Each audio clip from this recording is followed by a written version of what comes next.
আসলে একটা জিনিস কি, কোটি কোটি টাকা দিয়ে আসলে বিল্ডিং বানিয়ে বা বাড়ি বানিয়ে কী লাভ, মানে বুঝলাম না। আজকে মাত্র 10 পয়েন্ট কত 38 সেকেন্ড না জানি কত, মানে এরকমের সম্ভবত ভূমিকম্প হয়েছে।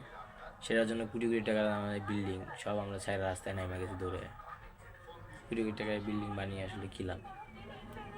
তো আসলে আজকে আমরা একটা জিনিস ধারণা করতে পারছি, আসলে পৃথিবীটা পুরা একটা, মানে আসলেই আল্লাহর আসলে মুঠের ভিতরে, চাইলে আসলে কিনা করতে পারে। তো আমি এর আগে, মানে আমি জন্মের পর থেকে এরকম ভূমিকম্প কখনো দেখিনি। জাস্ট আমি এত পরিমাণে ভয় পাইছিলাম আজকে, যা কিছু না বলার মতো। তো কি আর বলবো, কিছু বলার নাই, ঠিক আছে। আজকে মানে প্রচণ্ড পরিমাণে আমি আসলে ভয় পাইছিলাম, যা কিছু না বলার মতো।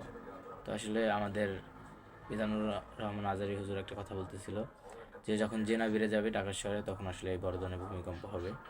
তারপর আবু তোহান আদনান হুজুর একটা কথা বলছিল, আসলে তাদের কথাগুলো বাস্তব। তো আমরা সবাই পাপ কাজ থেকে বেঁচে থাকতে চেষ্টা করব, আর অন্যায় কাছ থেকে বেঁচে থাকার সবাই চেষ্টা করব। সবার আসলে এই ভূমিকম্প হিসেবে একটু শিক্ষা পাওয়া উচিত, যার যার জায়গা থেকে বোঝা উচিত। তো আল্লাহ সবাইকে বুঝ দান করুক, আর হচ্ছে সঠিক পথে চলার তৌফিক দান করুক। আমিন।